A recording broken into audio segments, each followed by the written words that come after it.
ដែលឈប់ធ្វើការថ្លប់ហឺហាស៊ីកាខុសកំណត់ជប់លៀង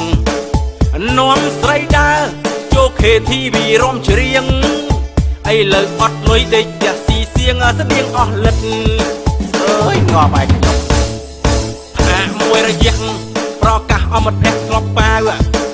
ផ្អាកឈប់ទៅលែងបានជប់ស្រីពើណែបដិតផ្អាកចេញក្រៅសុំនៅផ្ទះលេង Facebook សុំគុំរមុខមួយនេះកើតទុកព្រោះរឿងអត់លុយលុយអើយឯងសំខាន់ម្លេះព្រោះតែឯងនេះឲ្យខ្ញុំអស់លិតអត់ឯងលែងមានអ្នកស្និទ្ធលុយអើយអ្នកពិតមានឥទ្ធិពលណា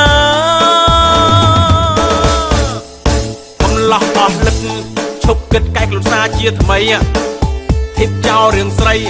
មិនចង់នាំឲ្យខ្លួនខុសទៀតខំធ្វើការប្រើជីវិតឲ្យមានន័យពេលខ្លាយជាស្ថិផឹកស៊ីអោបស្រីក៏មិនទាន់យឺតពេល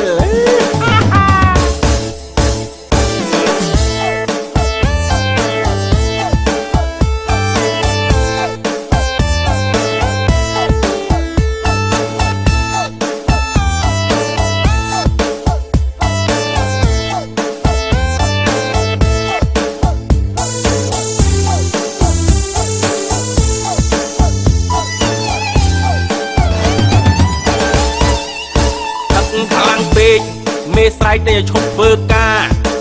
ថ្លប់ហឺហាស៊ីកាខុសកំណត់ជប់លៀងនាំស្រីដើរចូលខេធីវីរំច្រៀងឥឡូវអត់លុយដេកផ្ទះស៊ីសៀងស្តៀងអស់លិតអើយងាប់ឯខ្ញុំផ្អាកមួយរយៈប្រកាសអមតភៈធ្លាប់ប៉ាវផ្អាកឈប់ទៅលែងបានជប់ស្រីពើណែបដិតផ្អាកចេញក្រៅសុំនៅផ្ទះលេង Facebook សុំគុំរមុខមួយនេះកើតទុកព្រោះរឿងអត់លុយលុយអើយឯងសំខាន់ម្លេះ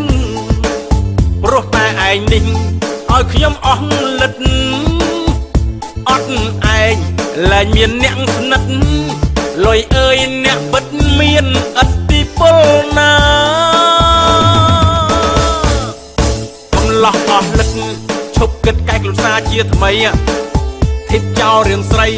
មិនចង់នាំឲ្យខ្លួនខុសទៀតខំធ្វើការប្រើជីវិតឲ្យមានន័យ